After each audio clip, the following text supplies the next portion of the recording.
पूज्य श्री स्वामी जी महाराज आइए सर।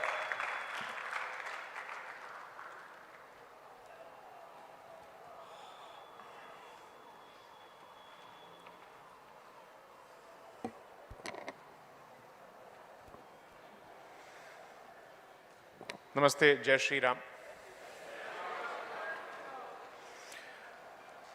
साध्वी जी ने हिंदी में बात करके हमारे ऊपर थोड़ा प्रेशर ज़्यादा कर दिया है, so I'll try and use Mishrit Bhasha here. First of all, I'd like to thank Swami ji, Sadhvi ji, Paramarth Niketan, Culture Kumbh, the team of Shantanu ji, Shefali ji, and Mr. Sharma for organizing this fantastic event. This has given us an opportunity to come and participate in the Kumbh. And when so many people are finding it difficult to actually gain access to this place with this kind of a crowd, despite the organization, but for Culture Kumbh, I don't think we'd have had this kind of a welcome. So thank you so much. So I wanted to talk about culture, constitution, nation, so on and so forth, but let me start it slightly differently.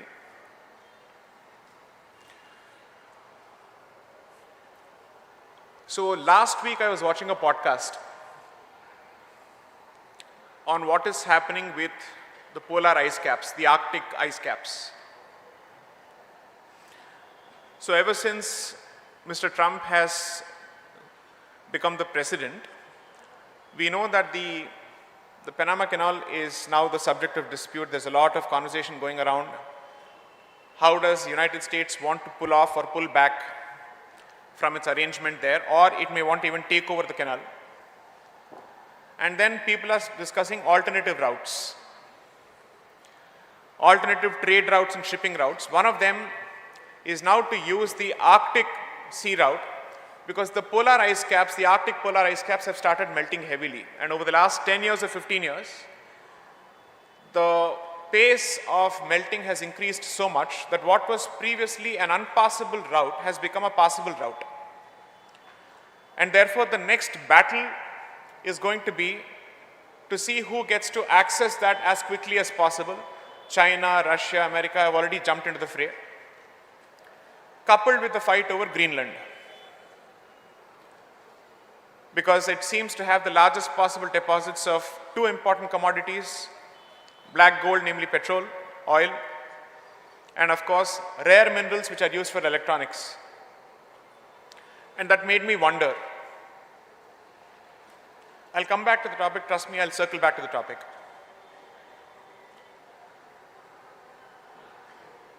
If we think of nature and environment only as a resource for more and more resources, and now even the polar ice caps are not being spared, what is the point of discussing climate change? Climate change is going to become only an ornamental topic, because the thing that should be alarming us is the pace at which the polar ice caps are melting. What is going to be the consequence of the melting of polar ice caps on environment in general? And when the polar ice caps melt, just like the Amazon forests, it has an impact on the climate of the entire world. It is not going to be a localized effect. So that got me thinking, when such an important development is underway, we do not have a single point of view which decides to put nature first. Because Western philosophy or Western worldview, while it manages to keep its cities clean, does so after having destroyed nature through heavy industrialization. And that's when I wanted to ask myself, perhaps the only philosophy, and I could be wrong here, perhaps the only philosophy or darshan which is capable of presenting a balanced point of view in defense of nature is the Bharatiya worldview. But unfortunately, we still don't have the strength or the standing to influence the dialogue or the discourse on these subjects. पर्यावरण और प्रकृति जैसे subjects में भी अगर आपको बोलना है और आपको हावी होना है so that your point of view becomes the dominant point of view, तब तक नहीं होगा जब तक आपके हाथ में शक्ति ना हो. Perhaps what I'm trying to say is that Bharat must not aspire to become a superpower for the sake of becoming a superpower, but because Bharat will have the ability to address issues which affect everyone on the globe in a manner that is consistent with peaceful coexistence with nature only when it has power. Therefore, Shakti is important. Perhaps the only civilization or surviving civilization that continues to speak of Lok Kalyan and not the Kalyan of a particular mazhab or a particular community is Sanatana Dharma.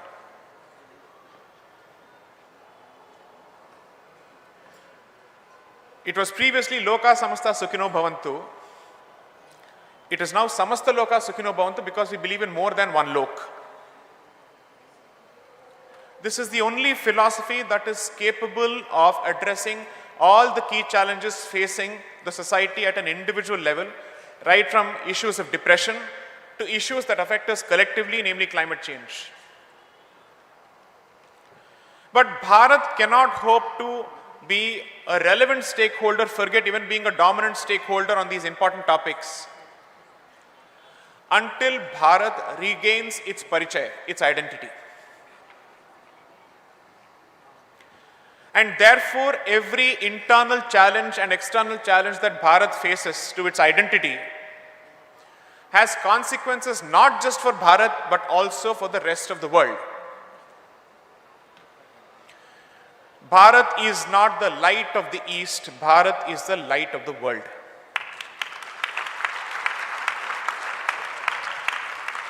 This statement doesn't come from a source of jingoism or patriotism merely because I'm born here, but because each time the world has looked for guidance on key issues which are existential in nature, one way or another, it is Bharat which has actually provided the answers.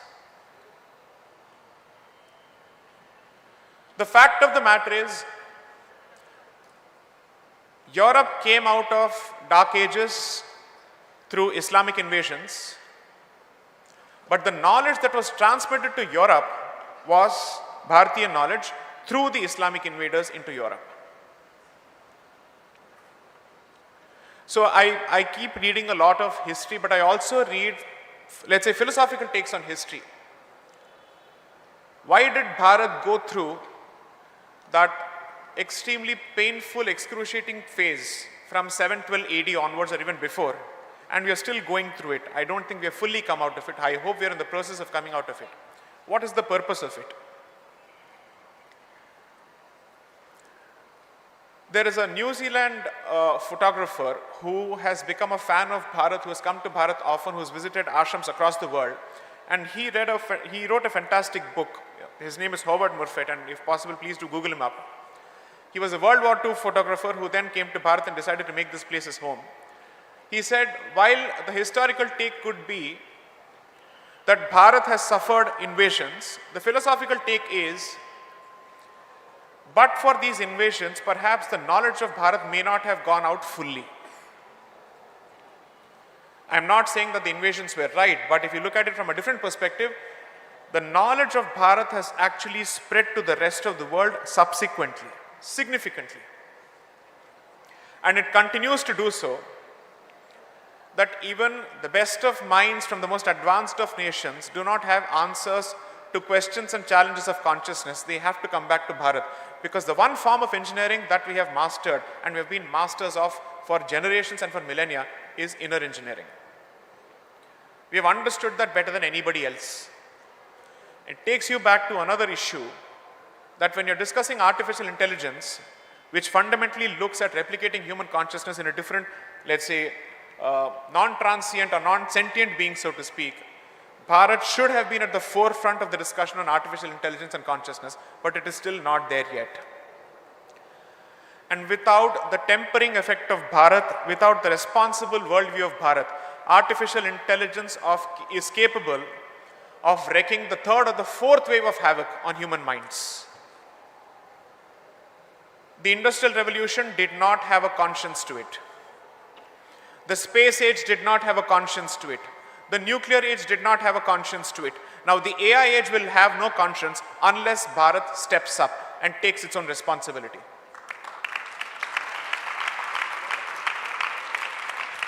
All the previous ages have been about mastering something that has been external to us, namely the resources outside, whether it is space or whatever it may be.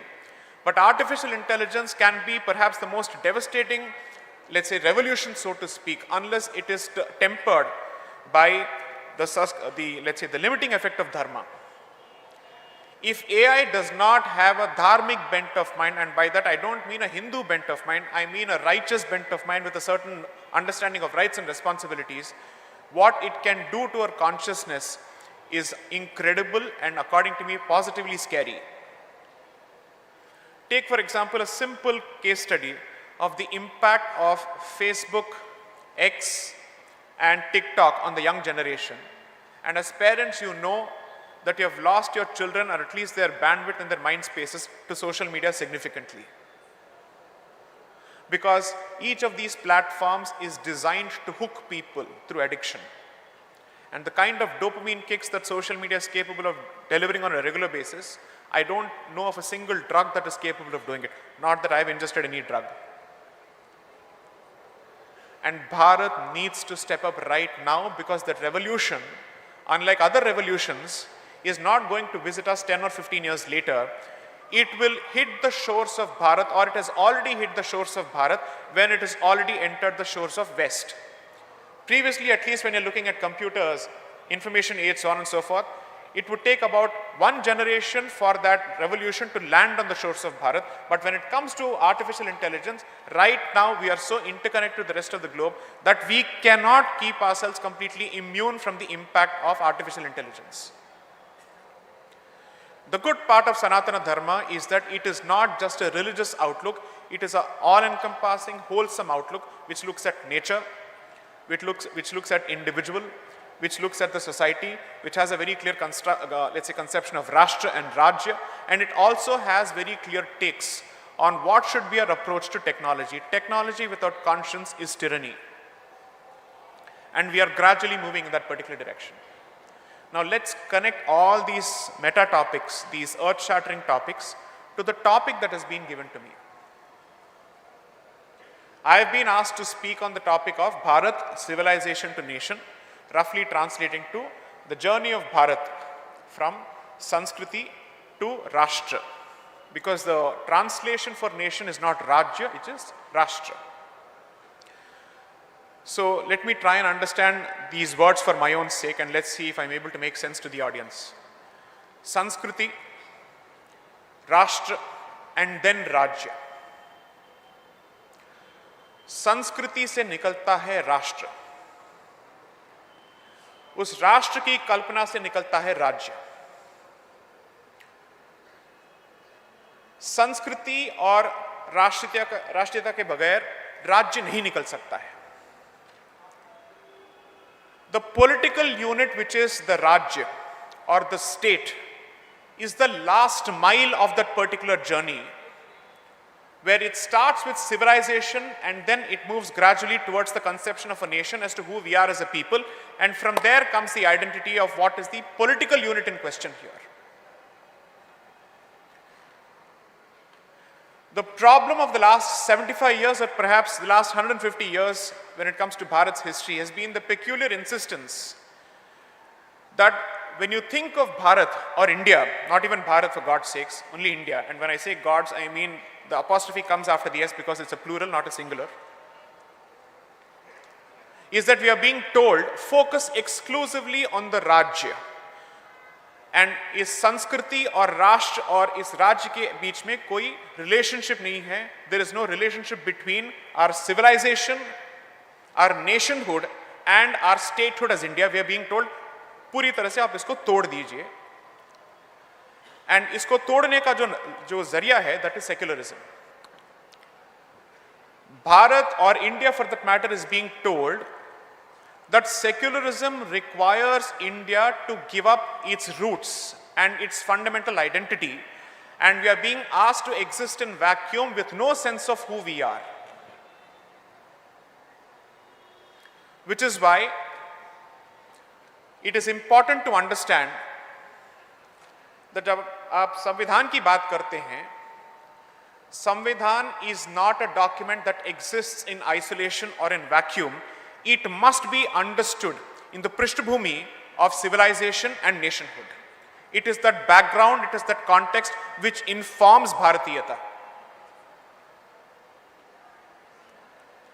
If today we are told that India as a state does not have a civilizational identity of its own, and dare I say a religious identity of its own, we are being asked to empty this vessel called the consciousness completely. And the human mentality or the consciousness is such that it can never remain empty. You're being put through a systematic process of emptying your mind so that something else can take its place. The question is, what will take its place? What is this gold going to be replaced with garbage or filth? That is the question you need to ask yourself. Therefore, the purpose of secularism in the last 75 years, or at least since its introduction in the preamble in 1976, has been to accelerate the process of emptying your consciousness of its civilizational identity. And each time we are told that if you don't do this, then your secular credentials and your peace-loving credentials are in serious question. You are put in a moral trap. And you're being asked to choose between secularism on the one hand and Sanskriti on the other. My entire endeavor in public domain is to present arguments through the prism of Samvidhan to say, इन दोनों के बीच में अंतर विरोध नहीं है. लेकिन अगर है और आपको इनमें से किसी एक विकल्प का चुनाव करना पड़े, तो हर बार आपका चुनाव सिर्फ संस्कृति की ओर होना चाहिए. क्योंकि अगर संस्कृति है तो संविधान रहेगा.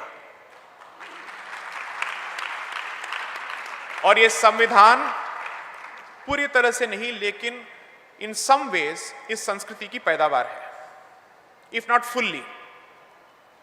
My reading is that the document is a mixed bag, and I don't use the word mixed bag in a negative sense. I'm just saying it has contributions from across the board. Because it is the very same Samvidhan, the so-called secular document, which also speaks of cow protection. How can a secular Samvidhan, which is supposed to be completely anti-Sanatani according to some people, speak of cow protection? I've given this example in the past, so I'll repeat it here. Since you have access to Google and anybody can become a lawyer without an LLB degree these days, just as people can become doctors without MBBS degrees, Google up this provision called Article 295A. Under this provision, the Union of India pays money to the Padmanabha Swami temple on an annual basis. From the consolidated fund of India, पैसा जाता है to the Padmanabha Swami temple in Trivandrum. अगर ये secular राज्य है और secular राष्ट्र है, तो ये पैसा एक secular, let's say, pool से how does it go to a temple? Article 27 says state funds cannot be used for the promotion of any faith. And if the preamble speaks of secularism, how is this money going from the secular fund to a religious institution or entity? Because the history is, when the Maharaja of Travancore passed a particular order, he decided that all the temples in the Travancore state do not have the resources to maintain themselves. So he said, the big temple will take care of the smaller temples. And in order to do that, जितने भी ये भूमि होते हैं इन छोटे छोटे मंदिरों के, that will be given to the Raja, and from that whatever money comes will be given to individual temples for their upkeep and maintenance. When the princely state of Travancore merged with the Indian Union, that responsibility passed on to the Indian state. So constitutionally, there is an obligation on the so-called secular Indian state to make payment to temples. So Bharat's constitution is not an easy document to understand. It is not a straightforward document at all. जितने भी तर्क हमारे खिलाफ पेश किए जा सकते हैं, there are equally arguments in our favor. So I would request that on such a sensitive topic which requires a certain degree of expertise and competence, be careful before you say that the constitution is entirely anti-Hindu or it is pitted against Hindus. Because then you walk into the trap that everything that you do is anti-constitutional or unconstitutional. Don't walk into the trap. I would also want to use this opportunity and platform to strike a distinction between two things. संवैधानिक सोच एक चीज है और संविधान एक कागज है. Strike a distinction between constitutionalism and constitution. Certainly subscribe to the notion of constitutionalism because this country, given its diversity, needs an operating manual under which all of us work together. तो एक संविधान की आवश्यकता है, but a particular document can be criticized.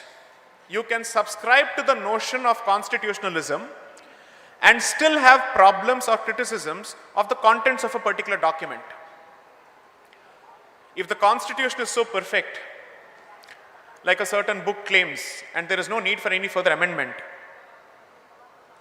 why have we had 103 amendments? Bulk of these amendments have been political in nature, not remotely on the basis of constitution. It is to push a particular social agenda or a political agenda. So don't approach this document with the same spirit that you would approach a Bhagavad Gita. Respect the constitution, uske samne natamastak mat hoiye, that's all I will say. Abide by the constitution because as dharmiks you are expected to observe and abide by the rule of law. But agar natamastak hona hai, Vedon ke samne hoiye, Bhagavad Gita ke samne hoiye, in front of the scriptures. The more you deify a man-made document which has been the subject of 103 amendments based on political expediency, the more you prove that we are textbook Macaulay Putras and Putris and everything in between. Because the one who gave us a so-called secular constitution has till date not given up his Christian identity, and by that I mean the United Kingdom. It is a Christian nation by constitution. In the House of Lords, 26 bishops have a specific seat reserved for them. This is not WhatsApp University, this is from my book. I've quoted it specifically. I'm not selling my book here. But the point I'm trying to make is, how does Europe as a civilization or a continent get to subscribe to a religious form of secularism, but when it comes to Bharat, we are expected to give up our identity altogether? ये किसके दिमाग की पैदाइश है and what is the purpose of it? The purpose of this creature and its unique Khichdi variant of Bharat, because secularism of Bharat is neither European nor fully Indian, I don't know what it is so far. It happens to be a creature of convenience and a shape-shifting creature that keeps changing its huliya on a regular basis. Every 5 years, secularism की जो परिभाषा है वो बदलती रहती है. And its entire purpose has been to drill into the minds of a young so-called liberal population that Bharat's astitva is owed only to 1947 and not before. इसका उसके संस्कृति के साथ कोई नाता नहीं है, is the entire message of this concept. So perhaps what I'm trying to say is that until and unless Bharat achieves internal clarity with respect to its identity, with respect to its parichaya, or even let me use the Mleccha word, pehchan, unless and until you have clarity with respect to this, you will never be able to allow, or you'll never be able to express yourself. And until Bharat can express itself in the truest sense of the word, a duplicate, unoriginal creature which has no sense of identity can never sit on the table of big powers. You cannot hope to share space with even China, for God's sakes, because China has made the jump from communism to a very clear identity which is based on its conception of what is the Middle Kingdom. China has greater civilizational understanding even as part of its architecture than Bharat as on date. Which is why China is able to respond to the West in a language that the West understands. So you don't need examples in other continents. You have very good examples in the immediate neighborhood. I have severe problems with what China does with Bharat, but the fact of the matter is it has managed to give the West a run for its money in its own way. Bharat need not become a China, but Bharat needs to become Bharat. That's all I'm trying to say. This cannot happen as long as you operate with the rules of the game which have been set by the colonial master. You will never be able to tell your story fully using the language of the colonial master or the erstwhile colonial master. Find your own language. Find your own ways of expressing yourself. Find your own rules. This is the best possible time to make this change, because never has Bharat been better placed to embark on this journey. The Saubhagya that we have is something the previous generations did not have. They never even thought they would have. The way Mahakumbh is being celebrated, previously it would have been a spectacle to showcase Bharat's poverty and filth. It would have been used to showcase Bharat's superstition. That's how it would have been showcased. Today, it has become a textbook example of what Bharat can do in terms of sheer organizational skills. I am told 40 crore people, around 38.29 crore people, have managed to come to this one city. And this doesn't seem like a city where 40 crore people, a floating population of 40 crore, have come and gone. Look at how clean it has been. A simple student election in Delhi leaves the city dirty. Ask anyone who's been in Delhi during student elections, not the elections of today, even student election. And ask yourself how beautifully this entire thing has been conducted. I have no qualms whatsoever giving credit to the establishment for having done this, but I'm also saying another thing. That means, as a society, Hindus are innately capable of abiding by the rule of law and observing civic sense. We are capable of it. Since we are capable of it, it speaks volumes about the innate tendency of the society much more than the establishment. Establishment is needed for pranali. But अगर आपके अंदर वो जज्बा नहीं है, तो प्रणाली से क्या होगा? So there's a good movie by the name Chariots of Fire, and there's a wonderful line there. Man cannot put in what God has not. So if that innate tendency did not exist, no amount of rules and regulations will do that. So which is why I keep saying, it is not the constitution that keeps this country moored to the fundamental rule of existence, which is peace. It is our innate dharmic barometer which keeps us peaceful.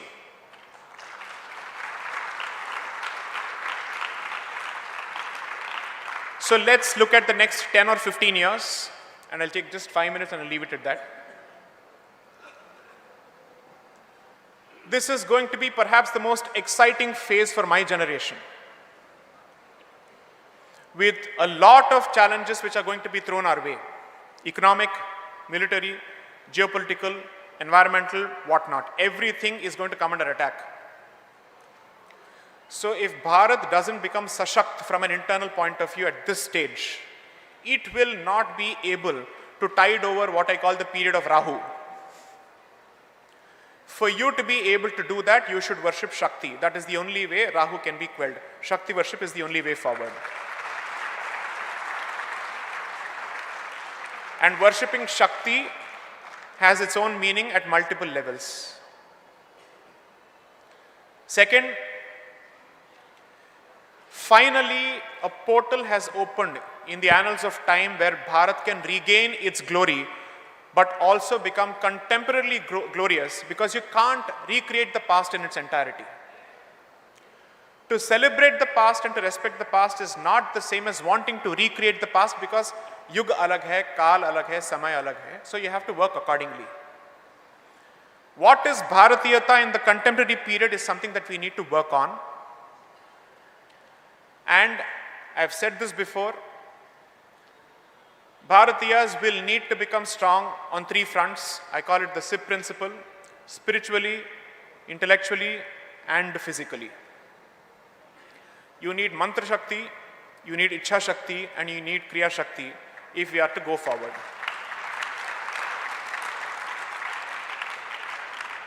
And as much as we must celebrate individuals for their contributions and for their revolutions in changing the way people think, don't lose hope in the innate ability of the Bharatiya society and the Sanatani society to keep producing such individuals, because we will need them at least for 3 generations for us to survive this period that is coming our way. Brahma Tej and Kshatra Dharma you will need, Kshatra Virya you will need as you go along, because these are the only 2 things which are capable of protecting us as we go along. So my request to people in the audience is, find meaning in tradition, because what you're fighting for is not modernity, but for survival of tradition in the modern world. Find a way to connect your past and your present, and make sure that your children become aware of it before the poison seeps into them through our education system. You will not be able to meet the mega challenges until you address all the micro challenges at home. They are connected. Set your house in order, then we can focus on setting the global house in order. Jai Shri Ram, Vande Mataram.